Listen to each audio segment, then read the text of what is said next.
Hello everyone, this is भावना। आप सभी का स्वागत है कॉलेज विद भावना में। तो कैसे हैं आप सब? आई होप आप सब अच्छे होंगे, थोड़ी बहुत पढ़ाई भी कर रहे होंगे क्योंकि अब जनवरी चल रहा है तो बीएड के एग्ज़ाम भी होंगे ही। तो भाई अब तो लग जाइए पढ़ाई पे, है ना। तो आज हम करने वाले हैं जो आगे डिस्कस करेंगे। पहले अगर आप चैनल पे नए हैं तो सब्सक्राइब कर लें कॉलेज विद भावना को, ठीक है। पेन को क्या हो गया, सब्सक्राइब कर लें कॉलेज विद भावना को। और अगर आप सीटेट की प्रिपरेशन कर रहे हैं या यूपी टेट की कर रहे हैं और जो बीएड कर रहे हैं वो तो करेंगे ही प्रिपरेशन, सिंपल सी बात है। और इस बार तो फर्स्ट ईयर वाले भी फॉर्म डाल सकते हैं। अगर आपको नहीं पता है ये बात तो मैं बता देती हूँ कि अगर आप फर्स्ट ईयर में हैं तो भी आप फॉर्म डाल सकते हैं, चाहे यूपी टेट हो चाहे सी टेट हो, ठीक है। तो अगर आप सी टेट की तैयारी करेंगे तो लेट्स क्रैक के साथ कर सकते हैं। ये मेरा फर्स्ट चैनल है, पेन को क्या हो गया है, ये मेरा फर्स्ट चैनल है। यहाँ सी टेट की क्लासेस ऑलरेडी हो चुकी हैं, अब यूपी टेट की चल रही हैं क्योंकि यूपी टेट आएगा, ठीक है। तो ये कुछ बात हुई। बाकी ये कुछ सोशल मीडिया हैंडल है। ये मेरा इंस्टाग्राम है जहाँ मेरी पर्सनल लाइफ से रिलेटेड चीज़ें आपको मिलेंगी। ये फेसबुक है एंड ये फेसबुक पेज है जहाँ पे टीचिंग रिलेटेड अपडेट्स होती हैं, ठीक है। तो ये मत सोचना कि लेट्स क्रैक का है, बीएड की भी सारी जितनी भी टीचिंग रिलेटेड अपडेट होंगी मैं फेसबुक पे अपलोड करती रहूँगी। जैसे कि एमएड के एग्जामिनेशन फॉर्म निकल रहे हैं, तो जो लोग एमएड कर रहे हैं वो अपने एग्जामिनेशन फॉर्म डाल दें। तो ये मैंने अपलोड किया हुआ है पेज पे, ठीक है। तो आज हम क्या करने वाले हैं, अब तक हमने क्या किया है, देखो हम कर रहे हैं CC3, तो इसकी पूरी कंप्लीट यूनिट हो जाएगी, फिर हम दूसरा सब्जेक्ट स्टार्ट करेंगे, ठीक है। जैसे कि कुछ बच्चों का मैसेज आ रहा था, संध्या का मैसेज आ रहा था, मैम CC4 करा दो, CC1 करा दो। तो हम इसके बाद दूसरा सब्जेक्ट शुरू करेंगे जब इसकी फर्स्ट यूनिट कंप्लीट हो जाएगी। जो कि फर्स्ट यूनिट कंप्लीट होने वाली है, हमने क्या क्या पढ़ा है भाई। हम साइकोलॉजी पढ़ चुके हैं कि साइकोलॉजी क्या होता है, दूसरे के बिहेवियर को समझना, किसी भी इंसान को समझना, किसी भी इंसान के बिहेवियर को समझना, उसके इंटरेस्ट को समझना, ये हमने पढ़ा है साइकोलॉजी। एजुकेशनल साइकोलॉजी, इसके स्कोप टाइप सारी चीज़ें हमने कर ली। फिर हमने इंडिविजुअल डिफरेंसेस पढ़ा है, यानी व्यक्तिगत अंतर। इसके अंदर हमने बैकवर्ड चिल्ड्रन कर चुके हैं, हम मेंटली रिटार्डेड चिल्ड्रन कर चुके हैं, और आज हम करने वाले हैं डेलिंक्वेंट चाइल्ड, ठीक है। कराने को तो मैं गिफ्टेड चिल्ड्रन भी करा दूं, लेकिन जितना आप एक दिन में पढ़ सकते हैं उतना ही मैं कराती हूँ, फिर ज़्यादा आप बोर हो जाएंगे क्योंकि बीएड की थ्योरी बहुत बोरिंग सी है ना। तो स्टार्ट करते हैं। आज हम पढ़ेंगे डेलिंक्वेंट चाइल्ड, यानी क्या होता है बाल अपराधी बालक। नाम से ही पता चल रहा है, बालक जो अपराधी होता है, जो कुछ अपराध कर देता है, उसे कहते हैं डेलिंक्वेंट चाइल्ड, यानी बाल अपराधी बालक। यानी कुछ पढ़ते हैं। बाल अपराधी यानी डेलिंक्वेंसी, जो शाब्दिक अर्थ है सामान्य रास्ते से भटक जाना या गिर पड़ना। गिर पड़ने का मतलब ये नहीं कि गिर पड़े धड़ाम गिर गए, गिर पड़ना या फिर रास्ते से भटक जाने का मतलब है जो किसी गलत रास्ते पे चला जाता है, जैसे कि चोरी करना और किडनैपिंग करना, कोई भी गलत काम, कोई भी गंदा काम, ठीक है, अपने रास्ते से भटक जाना, वो होता है बाल अपराधी, ठीक है। टू डेविएट और fall away from the normal path. जो इंग्लिश वाले बच्चे हैं वो इंग्लिश में देख सकते हैं, जो हिंदी वाले हैं वो हिंदी में देख सकते हैं, ठीक है। डेफिनेशन दी है एक हीले नाम के साइकोलॉजिस्ट के अनुसार, वह बालक जो व्यवहार में सामाजिक मापदंडों से विचलित हो जाता है या भटक जाता है बाल अपराधी कहलाता है। यानी जो सोसाइटी के रूल्स रेगुलेशन जो बनाए जाते हैं, हम भाई जिस सोसाइटी में रहते हैं हमें एक अच्छे ह्यूमन बीइंग की तरह रहना चाहिए, और जो समाज को नहीं मानता, समाज के मापदंडों से अलग हो जाता है, विचलित हो जाता है या फिर भटक जाता है, तो वो कहलाता है बाल अपराधी। यानी भाई देखो, आप लोग भी गाँव से होंगे, बहुत ज़्यादा बच्चे जो हैं बीएड वाले गांव से ही होंगे, मैं भी गांव से ही हूँ। अगर हमारे पड़ोस में कोई भी क्रिमिनल रहने लगे, भाई वो मर्डर करता हो, चोरी करता हो, तो क्या है, वो सोसाइटी से एक तरह से अलग हो जाएगा, उससे कोई मतलब नहीं रखेगा, है ना। तो ये क्या है, बाल अपराधी कहलाते हैं, बाल अपराधी बालक जो अपने रास्ते से भटक जाते हैं, ठीक है।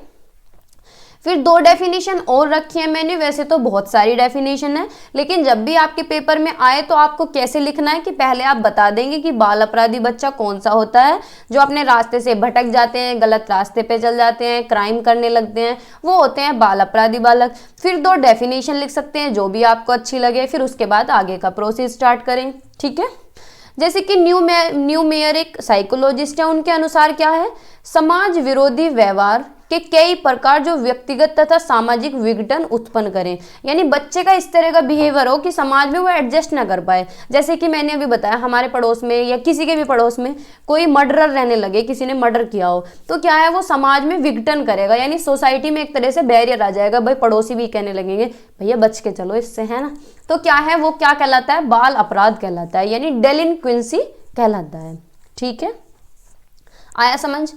हेडफील्ड के अनुसार, हेडफील्ड एक साइकोलॉजिस्ट थे, इनके अनुसार बाल अपराध का अर्थ है असामाजिक व्यवहार, यानी जो बिल्कुल समाज से अलग हो, समाज में रहने लायक ही ना हो, बिल्कुल उसे देश निकाला क्या समाज निकाला दे दें ऐसे बच्चे को, क्या है, उसे बोलते हैं डेलिंक्वेंसी। ठीक है, कोई भी गलत काम कर रहा है तो उसका समाज से रिलेटेड थोड़ी है व्यवहार। भाई समाज में, अगर समाज का मतलब क्या होता है कि एक सोसाइटी में अच्छे ह्यूमन बीइंग बन के रहें, और अगर हम कुछ भी गलत कर रहे हैं तो हम समाज से अलग चल रहे हैं। ठीक है, गलत का मतलब है ऐसे नहीं है कि हमारी विचारधारा अलग है तो हम गलत हैं, ऐसी बात नहीं है। यानी गलत काम, कोई भी हम चोरी कर रहे हैं, मर्डर कर रहे हैं, ड्रग्स ले रहे हैं, शराब पी के नालियों में पड़े हैं, तो इस तरह की जो व्यवहार है ये होते हैं बाल अपराध, यानी डेलिंक्वेंसी।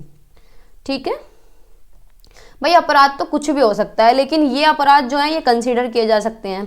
ठीक है, अब इसका कारण क्या है, किस वजह से बच्चा बाल अपराध करता है। भाई कुछ ना कुछ तो फैक्टर होंगे ही, ऐसे थोड़ी है कि बस बड़ा हुआ और अपराध करने लग गया। उस कुछ ना कुछ तो कारण होते हैं जो बच्चा बाल अपराध करता है या गलत रास्ते पे जाता है ना। तो क्या कारण है उसके, भाई उसके जब संवेगात्मक कन्फ्लिक्ट होने लगता है, यानी दुखी रहने लगे, बहुत ज़्यादा खुश रहने लगे, बस अपनी ही धुन में मगन है, तो उसका भी परिणाम हो सकता है। अब इसके कुछ फैक्टर हैं, जैसे कि हेरिडिटरी फैक्टर। भाई हेरिडिटरी फैक्टर कैसे, वंशानुक्रम संबंधी कारण क्या कारण है, भाई किसी के घर में किसी के बाप दादा चोर हों तो मतलब ऐसा ही कहने में आएगा और ऐसा ही सब लोग देखेंगे, और ऐसा ही होता है कि कुछ ना कुछ असर उस बच्चे में भी आएगा। जिसके पापा भी चोर हों, बाबा भी चोर हों, पड़बाबा भी चोर हों, तो वो क्या है, हेरिडिटरी फैक्टर है, यानी उनके तो खून में ही चोरी है ना, ऐसे कहते हैं ना। तो क्या है, ये हुआ हेरिडिटरी कोज। किसी के घर में मर्डरर हो, किसी के बाप ने भी मर्डर किया हो, बाबा ने किया हो, तो बच्चा भी ऐसा ही होगा। ठीक है, तो ये क्या होते हैं, वंशानुगत कारक होते हैं।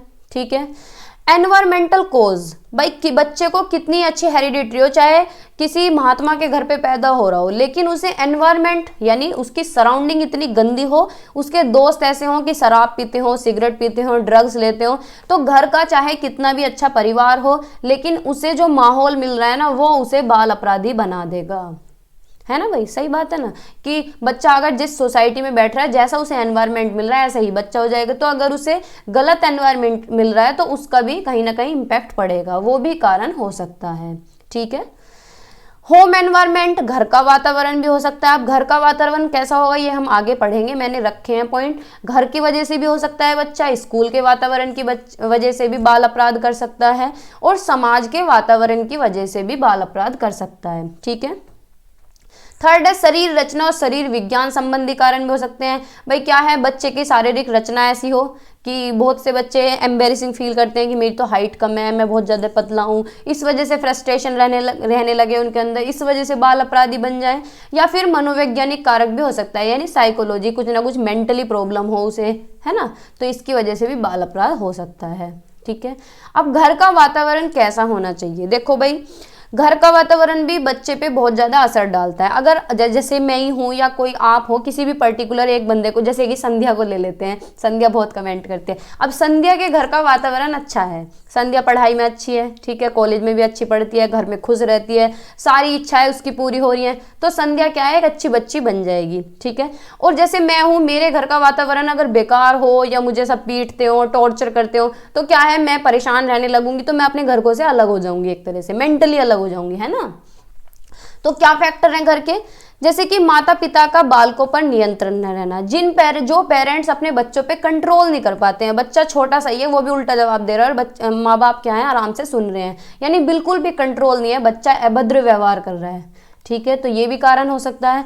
घरेलू लड़ाई झगड़े, किसी किसी के घर में इतनी झगड़ा रहता है, मम्मी पापा के बीच में झगड़ा होगा, नहीं तो मम्मी और दादी के बीच में झगड़ा होगा, तो उसकी वजह से भी कहीं ना कहीं बाल अपराध पैदा हो सकता है। ठीक है, यानी बच्चा माँ बाप से अलग रहने लगेगा। अलग रहने का मतलब ये नहीं है कि दूसरा घर ले लेगा, अलग रहने का मतलब है कि दूर हो जाएगा उनसे, मेंटली अलग हो जाएगा। ठीक है, परिवार में माता पिता के संबंध विच्छेद या किसी एक की मृत्यु, अब किसी के पेरेंट्स में से किसी के पापा का एक्सपायर हो जाए तो बच्चा दुखी रहने लगेगा, फ्रस्ट्रेटेड रहने लगेगा और वो क्या है, बाल अपराध की तरफ चला जाएगा। बहुत से ऐसे होते हैं कि किसी के घर में कोई भी इंसिडेंट हो गया तो बच्चा क्या है, शराब पीने लग गया और शराब इस हालत की पीने लग गया कि वो बिल्कुल अपराधी बन गया।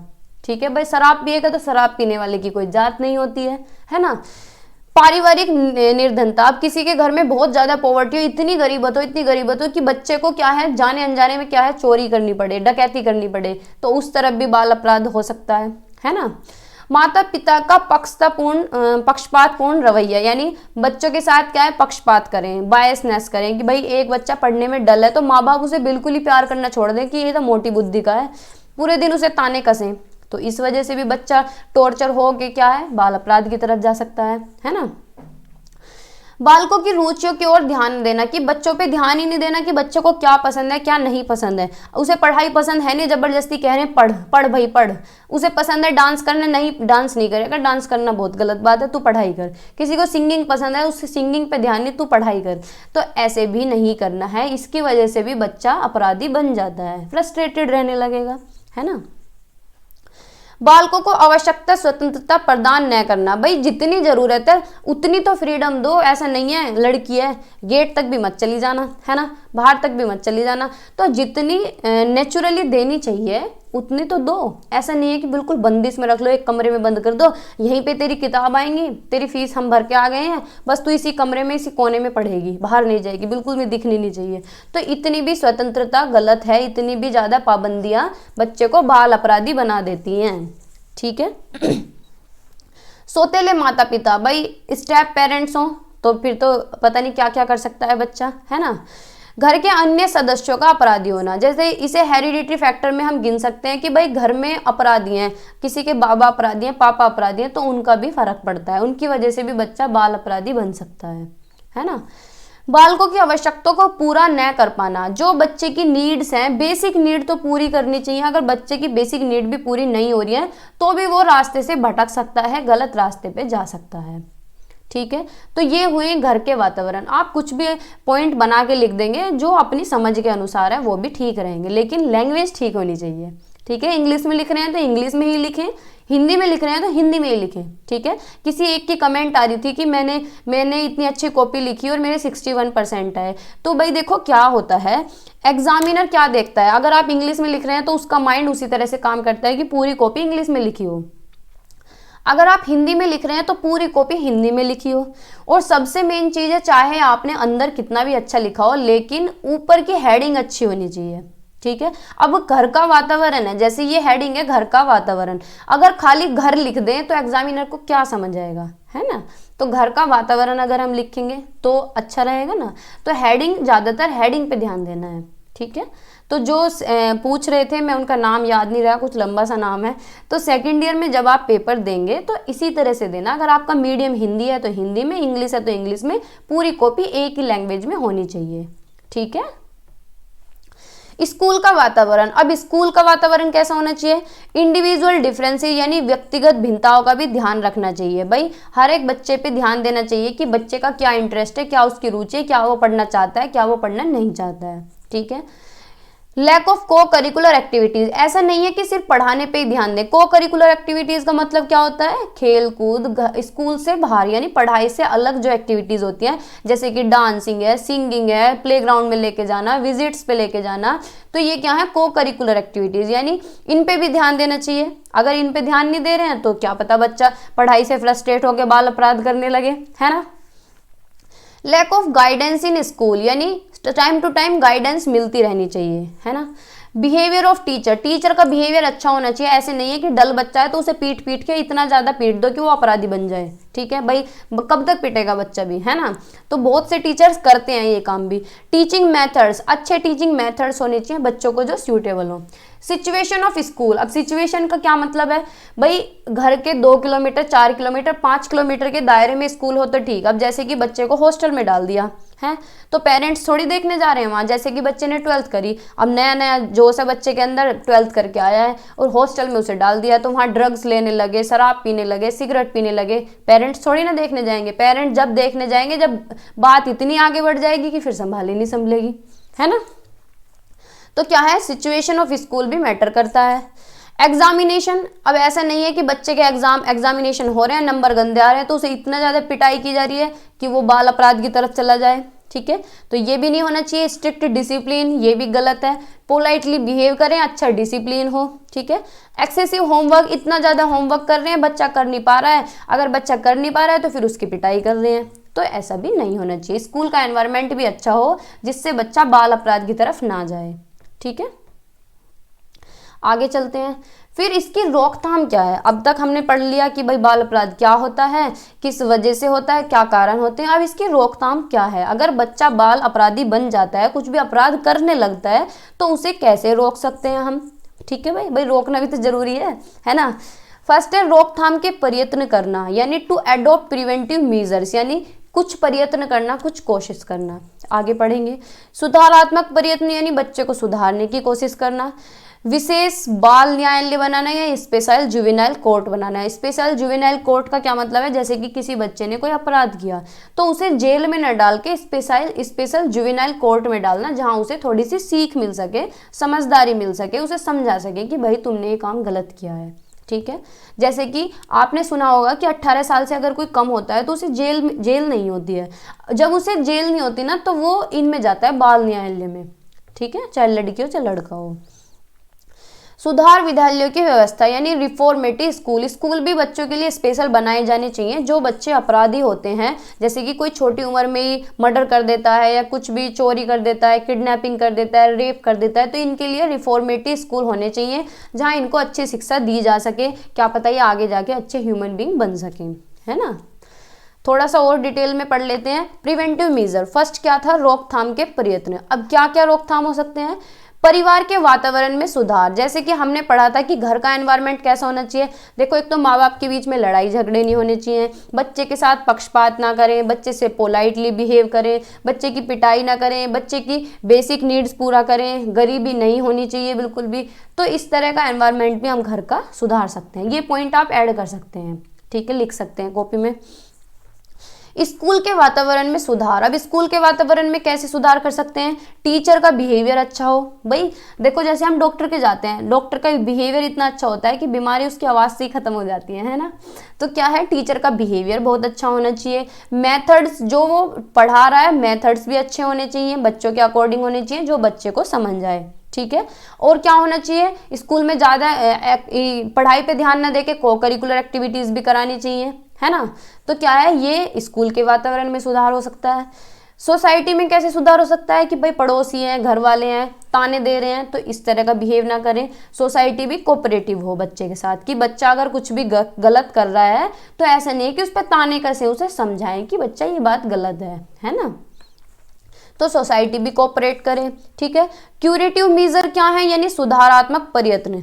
साइकोलॉजिकल मेथड्स हो, भाई किसी भी साइकोलॉजिस्ट के पास लेके जाएं, बच्चे की समझे कि बच्चे को क्या नीड रह गई है, ठीक है, क्या उसे पूरी करनी है, क्या उसके साथ दिक्कत है। जैसे कोई डिप्रेशन में चला जाता है तो हम किसके पास जाते हैं, साइकोलॉजिस्ट के पास जाते हैं कि हमारे बच्चे के साथ ये दिक्कत है। फिर वो सिम्टम्स देख के बताता है कि हाँ, इस वजह से ये डिप्रेशन हुआ है, ठीक है। मानसिक चिकित्सा, मेंटल थेरेपीज भी दे सकते हैं, भाई माइंड का कुछ ना कुछ इलाज करवा सकते हैं। साइको एनालिटिकल मेथड, यानी मनोविश्लेषण विधि द्वारा भी ठीक किया जा सकता है। कैसे, जो हमारे दिमाग में अनकॉन्शियस माइंड में हमारी इच्छाएं दबी रह जाती हैं। भाई ऐसा तो है नहीं सबकी इच्छा पूरी होती है, लेकिन जो बाल अपराधी हैं वो किस वजह से अपराधी हुए, उनकी कुछ ना कुछ तो इच्छा होगी। कोई दुखी होगा, किसी को पैसे की कमी होगी, तो उनकी अनकॉन्शियस माइंड में जो भी इच्छाएं दबी हो उन्हें पूछ के उन्हें पूरा किया जा सकता है, ठीक है, उन पे ध्यान दिया जा सकता है। तो ये कुछ मेथड हैं जिन्हें हम क्योर कर सकते हैं, ठीक है, सुधार कर सकते हैं। तो ये कुछ डेलिंक्वेंसी के बारे में हुई बातें।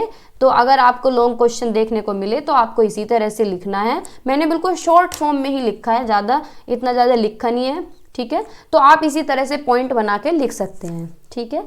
तो आज की वीडियो में इतना ही रखते हैं। आपको ये सेशन कैसा लगा, अपना फीडबैक कमेंट सेक्शन में ज़रूर दीजिएगा, ठीक है।